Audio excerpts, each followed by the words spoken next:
Assalamualaikum warahmatullahi wabarakatuh. Ini tentang keimanan, termasuk tentang kejadian kita.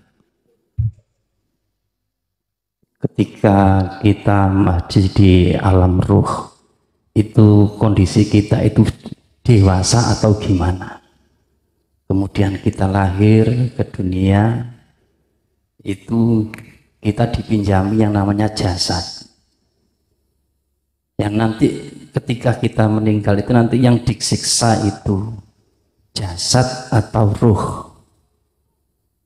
Karena mengingat jasad kita itu sebenarnya tidak bisa berbuat apa-apa, tapi hanya perintah menuruti apa kata ruh kita.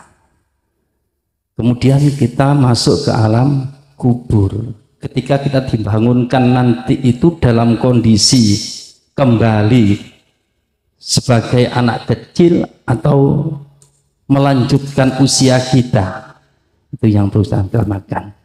Yang kedua, sebagai makhluk Allah diciptakan, kita ini diperintah zikrullah ataukah kita disuruh melihat Allah?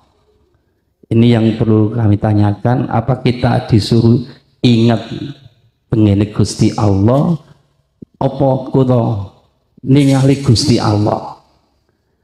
Nonton. Jadi antara termasuk sholat niku kangge ningali Gusti Allah, nopo kangge eling teng Gusti Allah. Mangkanten ingkang saged kula aturaken kangge nuwun penjelasanipun, matur suwun. Pertama, ruhaniyah kita itu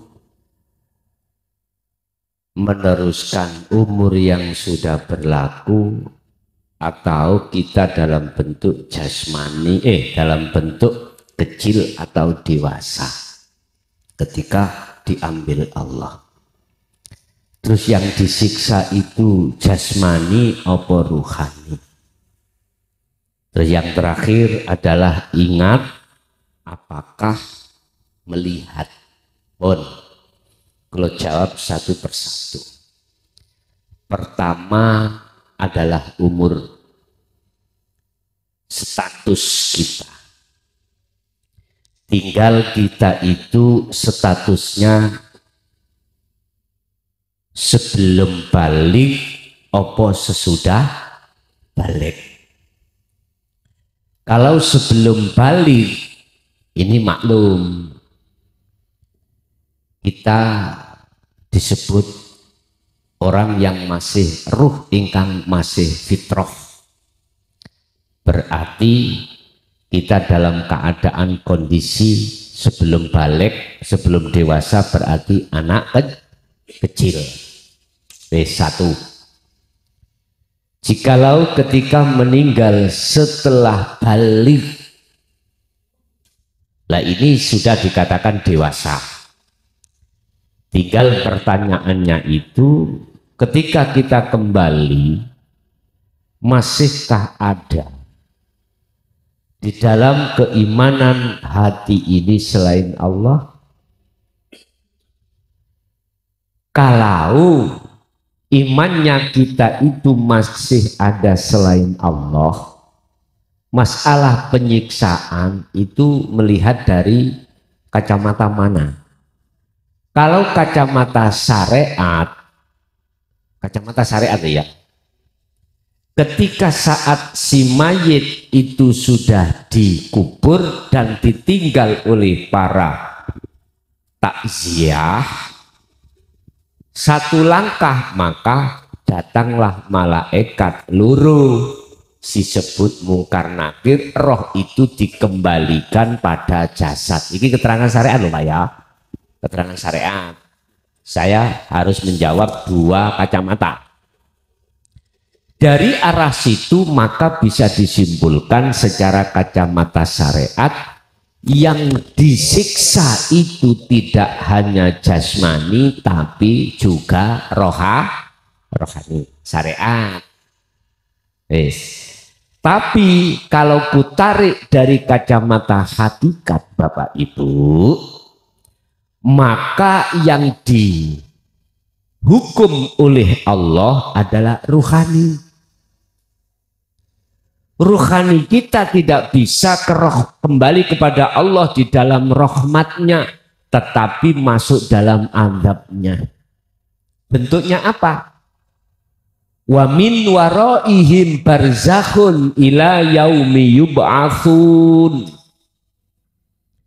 Kita dimasukkan alam barzah. Apa sih alam barzah itu? Alam di dalam makom mukasyafah, yang barzah itu adalah dinding. Dinding itu menutupi terhadap ruhaniyah, yang ruhaniyah itu tidak akan pernah bisa kembali ke dunia atau dia ke akhirat sebelum hari kebangkitan didatangkan. Berarti makna barzah adalah sebuah tutup dinding yang mengurung terhadap ruhaniyah. Secara hakikat barzah itu sudah berlaku di dunia ini. Apa barzahnya ruhaniyah jenengan? Syahwatu dunya. Inilah yang menutup, mendinding terhadap diri kita, Bapak Ibu. Akhirnya kita tidak bisa kembali pada Allah di dalam rahmatnya.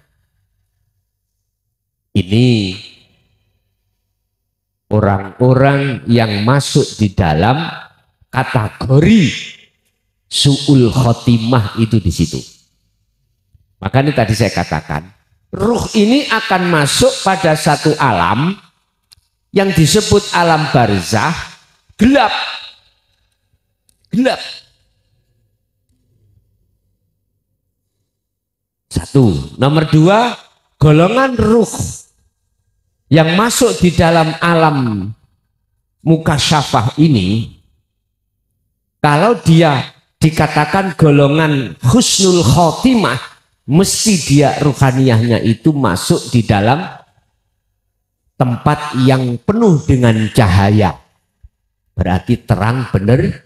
Kalau jasmaniah ya pancet, ya sama. Dikubur ning jero lemah, di tanah. Bagi hakikat, ya, bagi hakikat, jasmania itu sudah tidak fungsi, sudah tidak kanggo. Nah, apa sudah tidak kanggo? Tidak berguna. Tidak berguna sudah. Makanya ada lagunya Bang Haji, judulnya iki lho, sekujur bangkai. Lu ana sego rawon ya gur meneng ora dicandak, gak berguna.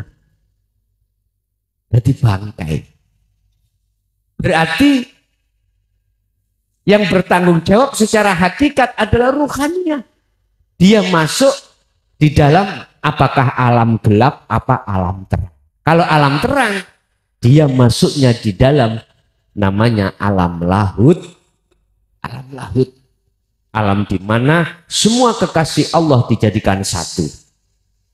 Ini Pak, yang Allah ngijini terhadap salah satu di antara arwah itu apa? Ngkei pitutur utawa nyambangi nanggone ahlinya bisa. Karena dapat biizni rabbihim, dapat izin dari Allah. Kadang jenengan mimpi nggih ketemu Pak E misalnya ngoten. Iku gambaran. Allah mengizini supaya tahu bagaimana Pakku iki ning kono iki kaya apa. Penak apa ora penak. Kadang-kadang Allah juga memberikan satu pitutur lewat itu. Nek masalah umur roh iku sami. Ngomong roh ya, sami, sedaya sami. Gak sing tuwek, gak sing enom, sama. Nek ngomong jasad, mboten sami. Sing cilik akhirnya ya dadi cilik, anake dan lain sebagainya. Yes, iki bahasa ruh tatkala dia sudah meninggalkan jasmani. Pandangan syariat dengan pandangan hakikat. Terus pertanyaan berikutnya terkait kita itu disuruh untuk berzikir, apakah melihat? Bahasa zikir Pak adalah bahasa Quran. Ditranslate atau dialihkan bahasa Indonesia namanya ingat. Wong Jawa eling. Apakah itu harus disebut? Nah, lihat jawabnya. Kalau saya jawab secara syariat, zikir itu afdhalu dzikri fa'lam annahu la ilaha illallah, disebut. Tapi pandangan hakikat beda.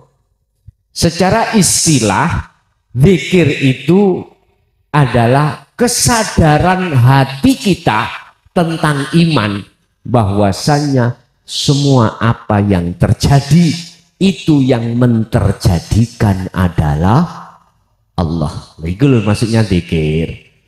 Maksudnya eling ngoten riku.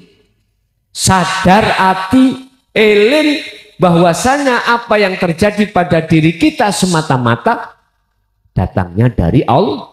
La haula wala quwata illa billah. Wa qala aidan Allahu khalaqakum wa ma ta'malun. Kau itu adalah ciptaane Allah. Allah yang menciptakan wa ma ta'malun. Dan apa yang terjadi gerakan dan apapun dalam diri kita itu yang menterjadikan datangnya dari Allah. Jelas Pak nggih?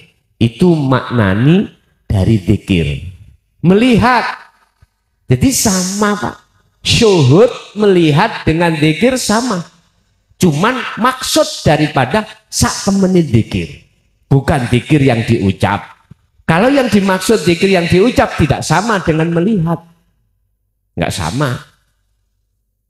Kalau zikir yang dimaksud kesadaran diri bahwasanya semua apa yang terjadi itu Allah, maka satu paket dengan melihat. Makanya di dalam zikir sirul asr itu ada syu'aul basyirah wa ainul basyirah, merasakan, sadar diri dan melihat. Di situ. Oke. Ada lagi? Monggo. Assalamualaikum warahmatullahi wabarakatuh. Ngabetan Pak Yai menawi pertanyaan kula mangke mboten nyajaki malakan saya. Pengatur ngendikane Pak Yai wau sae nurut kula. Duka nurut kanca-kanca.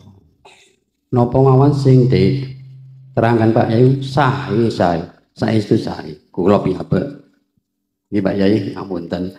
Menawi untuk kanca sing ngarani sambutane Pak Yai, keterane Pak Yai mboten nyeceki teng manahe. Agak dikeraskan Pak. Kanca-kanca nggih kersane wis babah.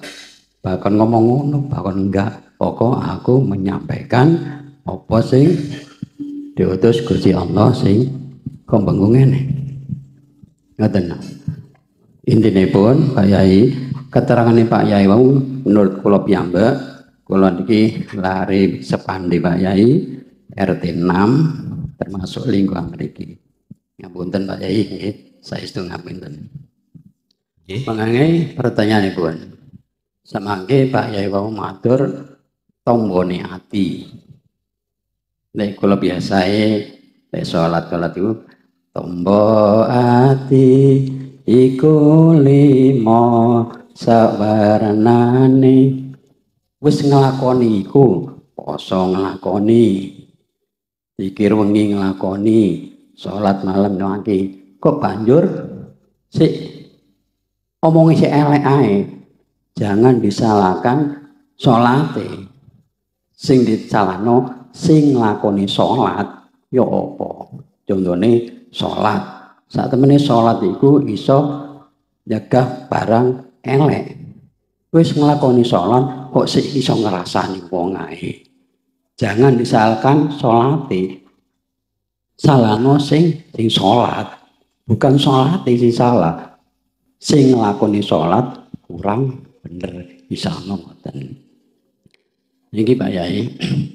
Sepina malih keterangane Pak Yai menurut kula priyambak kula nama kula Ngatiman RT 6 RW 2 Sepandi.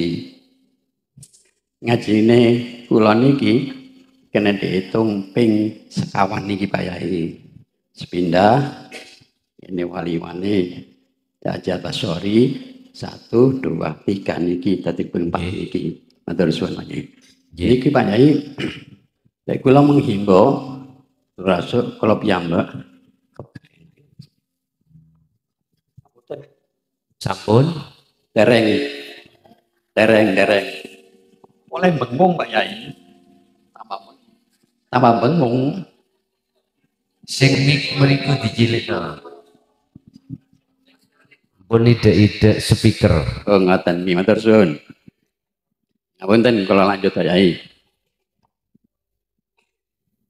Lek kula pribadi Pak Yai ojo dadi koyok laler. Masalah binatang. Ojo dadi koyok laler. Dadiya koyok tawon. Sepindah malih ojo dadi koyok laler. Dadiya koyok tawon. Lan ojo ngenyek laler. Ojo ngenyek laler. Krana sababiyat laler ana ulama besar detrami amal-amalipun. Dadi ya kaya ula. Nah ya mangke Pak Yai sing nerusaken. Iya, dadi ya kaya ula. Dadi ya kaya ula. Sepindah malih ojo dadi kaya laler. Yen Pak Yai sing nerusaken. Nggih, ojo dadi kaya laler. Kula ambek kanca-kanca niki ojo dadi laler. Dadi ya kaya tawon. Terus wis dadi kaya tawon. Dadi ya maneng kaya ula. Ah niki ya. Ula iki dawa, ula sawa niki. Pun Pak Yai niki pelajaran sing kemarin Pak Yai. Pelajaran kemarin dulu Pak Yai. Di pertama mriki Pak Yai. Pak Yai matur dadiya kaya laba-laba. Dadiya kaya kan iki perhewanan. Perhewanan. Dadiya kaya laba-laba jare Pak Yai. Ngapunten Pak Yai. Dadiya kaya laba-laba. Ono laba-laba golek semut. Semute sing menawani nggih laba-laba. Ngapunten Pak Yai. Kula nate kepireng keterangan ana wong telu matur nang Kanjeng Nabi.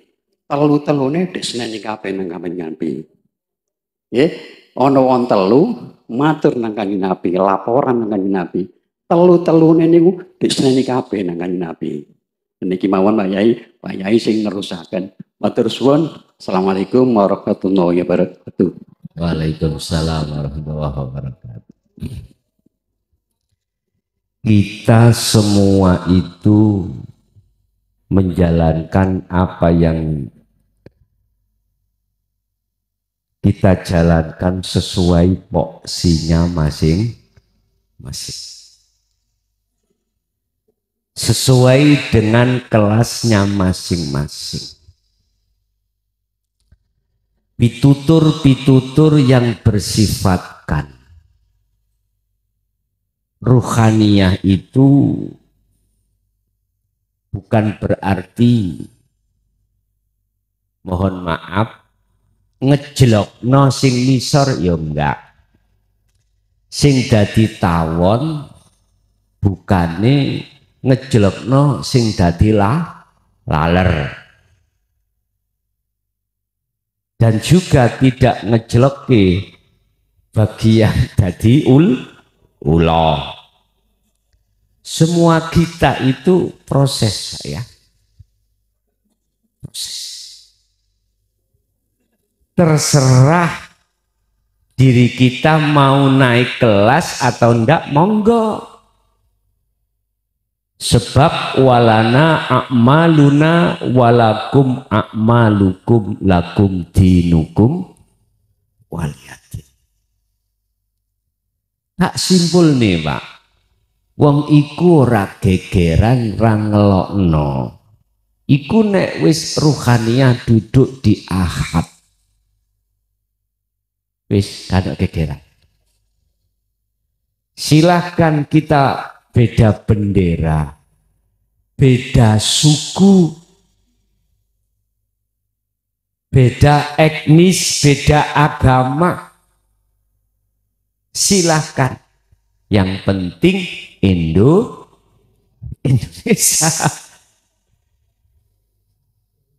Ngoten lho niku asline. Makanya kata W.R. Supratman, bangunlah jiwanya, bangunlah badannya untuk lah.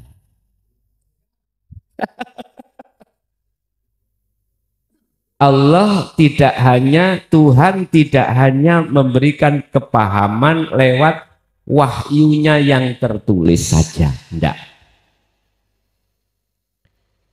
Quran wong Islam tidak hanya tertulis, akan tetapi ada wahyu yang bersifatkan tercipta. Seperti tadi, ojo dadi koyok laler, dadi yo koyok tawon. Nek tawon ndak sembuh Pak. Bu nek tawon gula dikerubung manfaat. Laler yang gene pas laler sing kisoe Imam Ghazali. Intinya ngeten Pak, semua apa yang Allah ciptakan itu ngandung pengertian, ngandung tondo, ngandung ayat.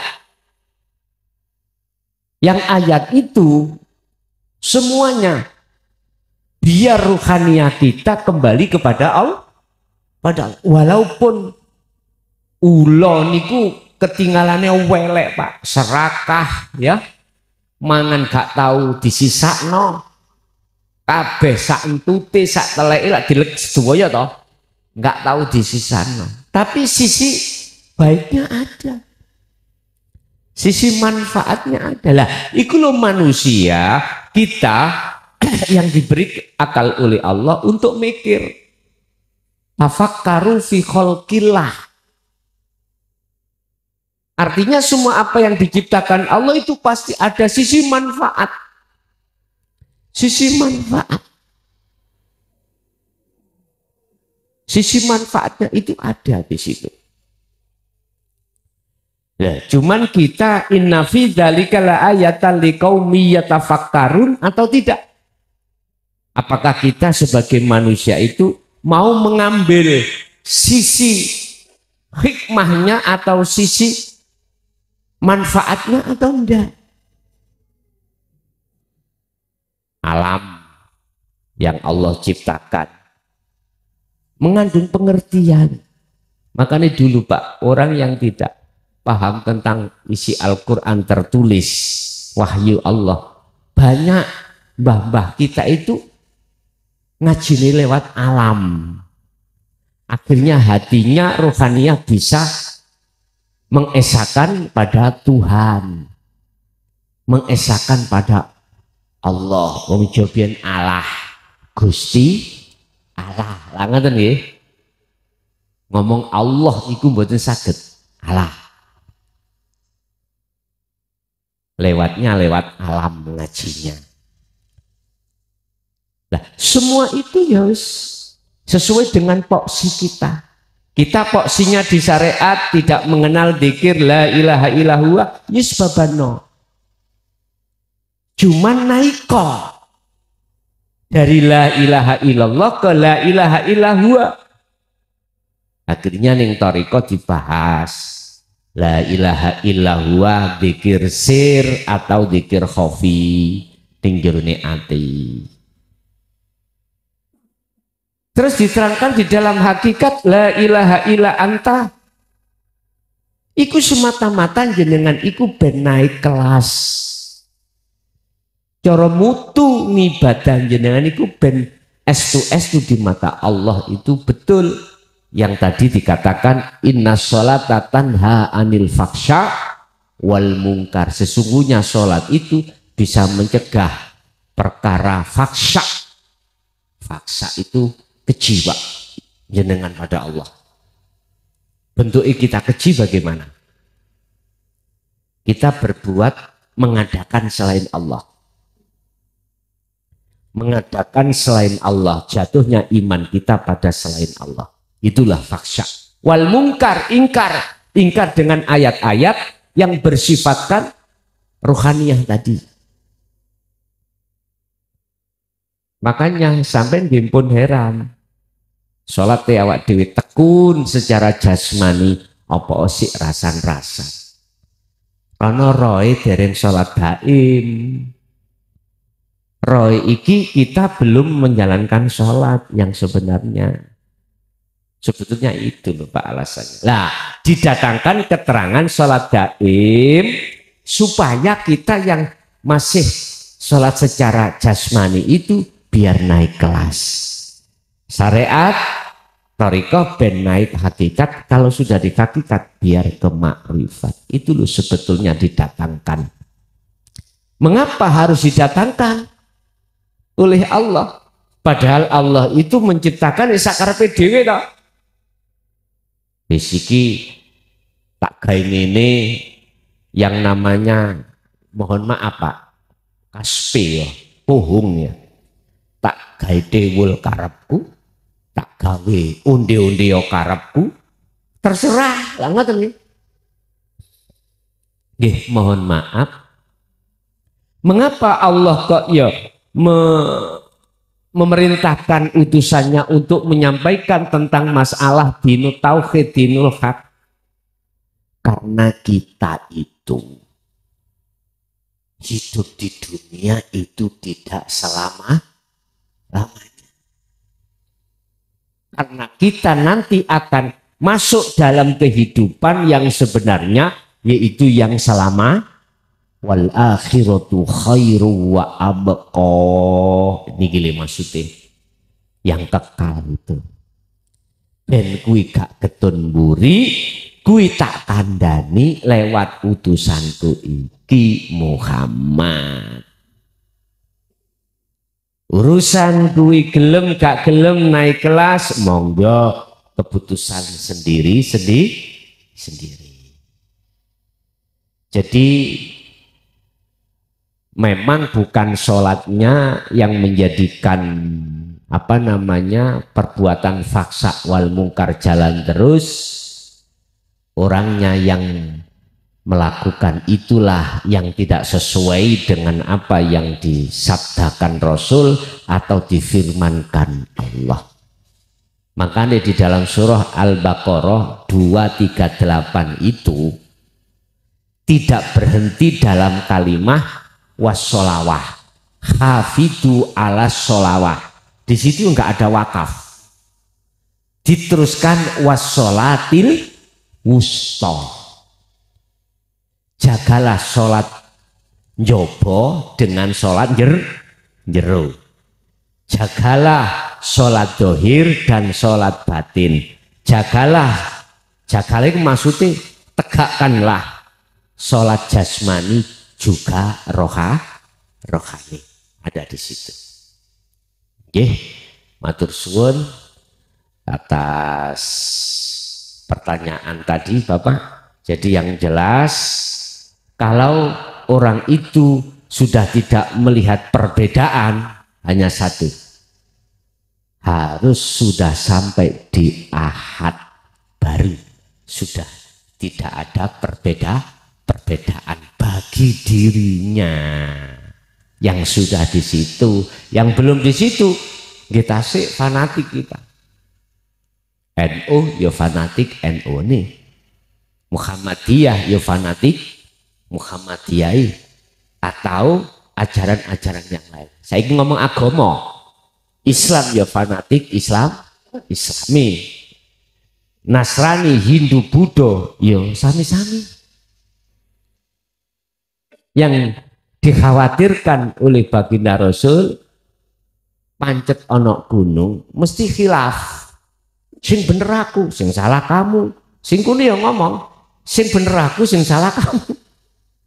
Akhirnya ditutup walana a'maluna walakum a'malukum lakum dinukum. Nek wis ana kuno berarti jenengan sudah diakad, baru nggak ada khilaf, nggak ada persulayan, nggak ada perbedaan. Orang Jawa, orang Madura, orang Bugis, orang Dayak, benderanya beda-beda, monggo, tapi tetap satu, yaitu Indonesia. Nggih. Wonten melih Tunggal wayai. Wau laba-laba wayai. Laba-laba wayai dereng wayai. dalem Laba-laba. laba-laba. Terus enten masih tinggal wayai. Dadi Kanjeng Nabi matur, lek wis umur 40 tahun, kula ambek jenengan iki, lek wis umur 40 tahun, salatmu kojo kaya arek cilik. Niki Kanjeng Nabi matur wani. Nggih. Lek wis umur 40 tahun, termasuk kula niki, salatmu aja kaya arek cilik. Matur sampeyan. Ngoten nggih. Wis. Laba-laba. Nggih, laba-laba. Laba-laba itu adalah menyimpan makna mutasabihat gini. Laba-laba kan sibuk gaya omah toh, Pak. Ngerapeti omah. Nggak mikir masalah daharane. Artinya rapetono rumah ruhaniyahmu. Apa? Takwa. Inna akramakum indallahi atqakum. Bukan rumah jasmani, bukan. Rumah rohani. Bahasa syariat, ya bangun surga lewat ad-dunya mazra'atul akhirah. Perilaku yang ketika saat di dunia. Wa may yattaqillaha yaj'al lahu makhrajan wa yarzuqhu min haitsu la yahtasib. Ini sistemnya laba-laba. Nek kuwi wis ndandani takwamu, takwa itu ada 3, ilmu, amal, istiqomah. Ilmu nang Gusti Allah, amal nang Gusti Allah, istiqomah nang Gusti Allah. Mana ilmu nang Gusti Allah? Dinu tauhid, amal khalwat, lewat zikir, istiqomah terus menerus. Lah, ini takwa. Nek wis ndandani ana kuno ruhaniyahmu, otomatis wa aslimu lahu. Kuwi wis dikatakan pasrah pisan. Urusan daharan, kebutuhan jasmani, wa yarzuqhum min haitsu la yahtasib. Sudah tidak dimamangkan kembali, wis gak mikir. Iki sing dimaksud, semakin bener omai laba-laba semakin kuat, mongko semakin lebar, semakin banyak laler sing mencelok sing kejaring, yaitu maksudnya wa yarzuqhum min haitsu la yahtasib. Allah akan memberikan apa kebutuhanmu yang datangnya tidak disangka. Bahasa syariati, bahasa hakikati, ya wis, orang usah dipikir. Hatimu maksudnya, hati gak usah mikir urusan daharan atau kebutuhan jasmani. Tapi ning kono sebab wis ana sing mikir dhewe yaiku Gusti Allah. Ya wis teko dhewe kok. Mangkane gak tumon laba-laba. golek laler metu teko omah mboten nunggu iye iku wong topo Pak. Wis untuk selanjutnya umur 40 mau ojo koyok sholat arek cilik ya iki maksud kula jenengan nek sholat ojo pancet ae ati iki madhep nang sakliyane Allah ojo seperti itu karepe uban kebiasaan sholat niku ban sing asale ati madhep eling nang sakliyane Allah saiki dikongkon eling madhep nang Gusti gak iso Pak nek gak jenengan kali kula niki dandani ruhaniyah dalam rangka mengesahkan Allah tidak bisa karena iku wis rumus tapi nek jenengan liwat dalan iki maka bakal ketemu sing trose wau hadise Kanjeng Nabi. Nah niki hadise Hasan apa sahih? Nek di kalau kita bahas masalah hadis kan ada beberapa tingkatan, Pak ya. Ada sahih, ada hasan, ada mardud dan lain sebagainya. Itu ada nilainya sendiri-sendiri. Ada dhaif, ada sendiri-sendiri. Niki sing bagian pundi lho ngono. Walaupun dhaif kalau itu urusan ibadah nggak ada masalah. Urusan ibadah lho ya. Cuman apakah kita harus menunggu umur 40 tahun dulu untuk bertauhid? Terus kalau menunggu umur 40, umur 30 mati, siapa tanggung jawab? Halo?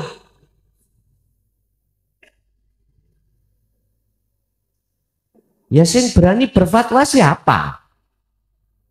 Cuman saya tadi mengartikan maksud secara rohaniah kuwi nek wis umur 40 atimu iku ndang bali yo nang Gusti Allah lewat dinul tauhid dinul hak ini. Tapi maksud saya bukan persoalannya harus menunggu umur 30. Jangan. Kalau hati sampean wis klik ya wis bah umur selawe, bah umur 20. Sebab ajaran dinul hak ini Pak kadang-kadang umur 70 gak gelem nolak itu nolak ada berarti ki TK umur 70 tahun iku gak taman kanak-kanak tapi taman kawak nggih ngapunten Kang Kadah nggih sedaya niku proses Pak. Mungkin sebagai cambukan hati kita dalam surat At-Takatsur. Alhaakumut takatsur. Iki sampean gecoki.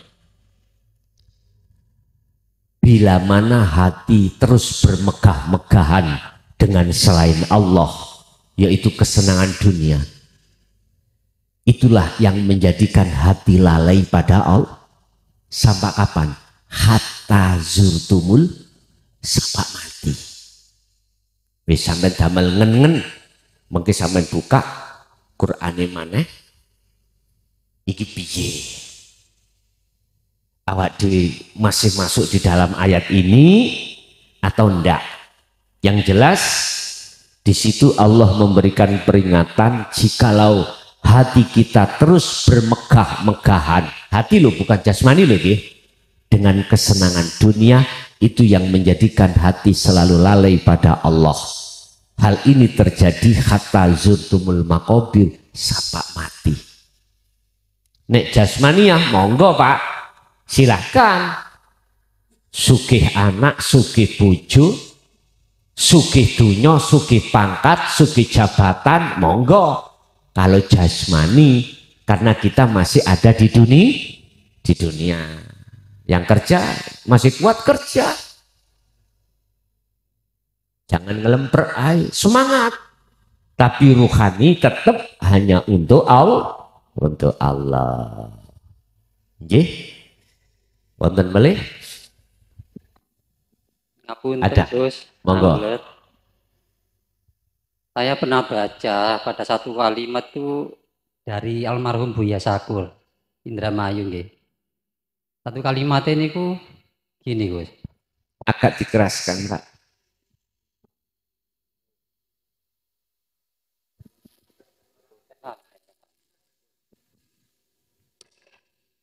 Puncak keberagamaan seseorang atau puncak bertuhannya seseorang manusia itu terletak dari kepedulian sosialnya terhadap segala sesuatu atau makhluk. Nah, ngoten Gus. Yang saya pertanyakan itu dari arti atau makna hakikat atau mutasabihatnya Gus. Sampun ngoten mawon. Matur suwun. Agama beda dengan bertuhan. Beragama itu urusannya secara jasmani. Seremonial apa perilaku akmaliyah jasmani ini. Tapi bertuhan iku khusus hubungannya ruhani. Puncak bertuhan kita benar memang ditandai salah satu adalah tingkat sosial. Wong iku Pak akan ikhlas ridho melepas apapun kalau dia bertuhannya sudah sampai puncak. Dia tidak akan merasa memiliki seperti tukang parkir. Dia hanya sekedar dapat amanah untuk menjaga, enggak untuk memiliki. Memang salah satu tanda puncak ketuhanan kita pada Allah itu mesti ikhlas ridho atas segala apapun yang diterjadikan. Mengapa dia ikhlas ridho? Karena tidak merasa memiliki.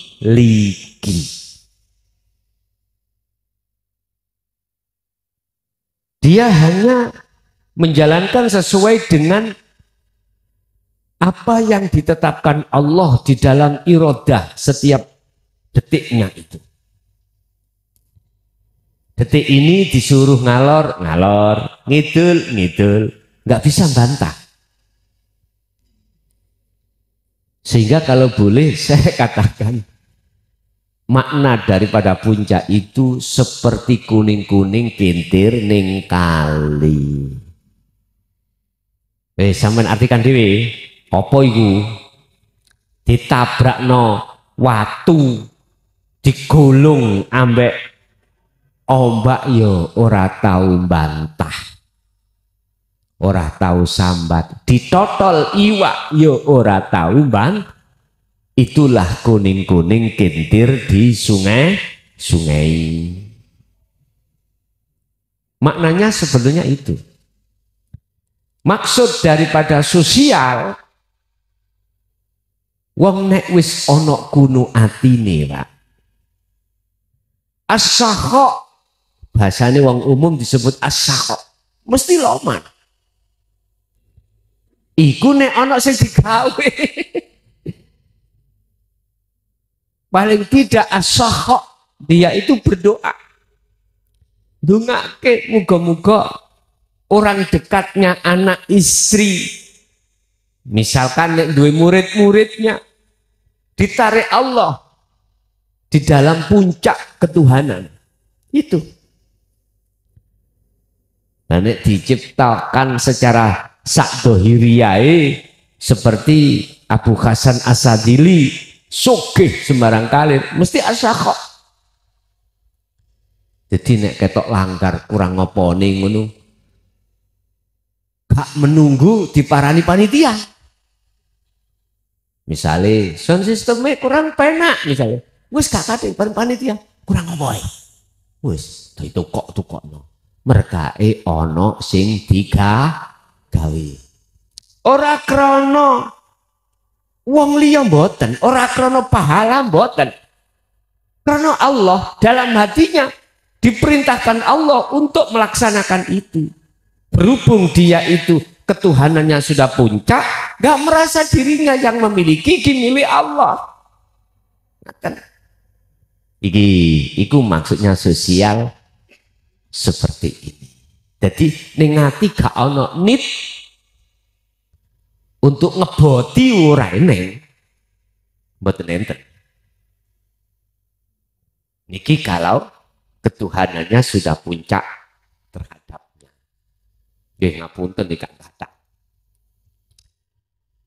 Segala aspek apapun, apalagi itu yang ada kaitannya dengan agama, ada kaitannya dengan sosial umum, misalnya desa, ngoten.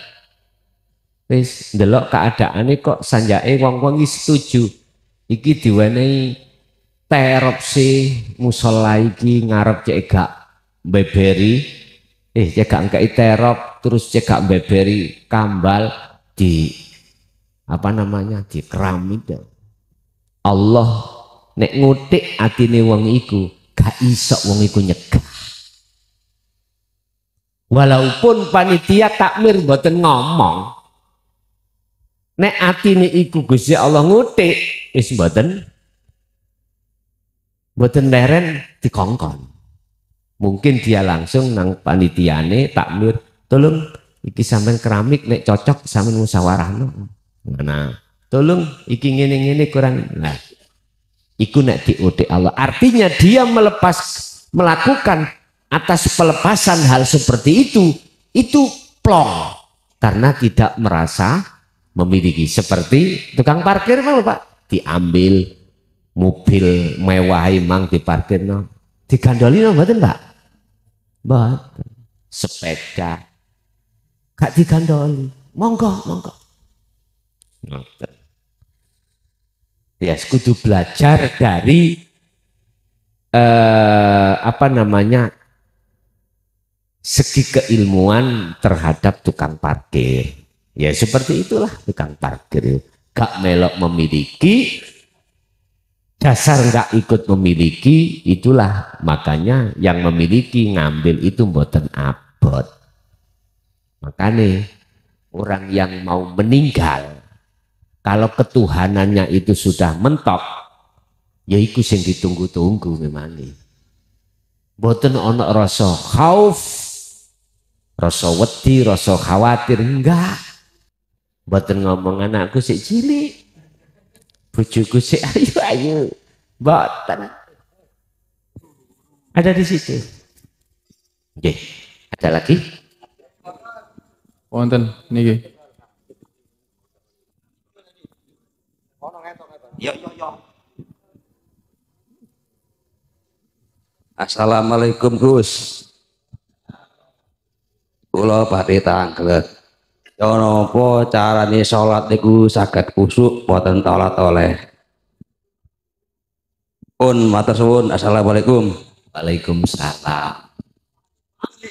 Cekak padat ringkes. Jawaban kula nggih ngoten. Waktu jasad jenengan iku takbiratul ihram sampai salam. Tolong ati sampean terus ojo putus dikira sirul asraf. Di pos pertama su'aul basirah, artinya merasakan, mengimani segala hal apa yang terjadi mulai takbiratul ihram sampai salam itu semata-mata datangnya dari Allah, yaitu yang dimaksud lillahi ta'ala. Berarti hati sampean kudu sibuk merasakan keakuannya Allah di dalam sholat jenengan. Wes, iku caranya hanya di situ. Pertanyaannya cekak, jawabannya juga cekak. Wes, sekarang jenengan tinggal melatih menjalankan apa yang sudah saya katakan tadi. Aku yakin ala bidzikrillahi tatmainnul qulub. hati jenengan nanti lah nikmat damai. Pun ada lagi? Sampun? Bapak Ibu hadirin jamaah rahimakumullah, itulah apa yang telah diberikan Allah terhadap kita dalam hal masalah ilmu yang maksud dan tujuannya untuk dipahami dan dilaksanakan, dipraktekkan di dalam aktivitas sehari-hari kita.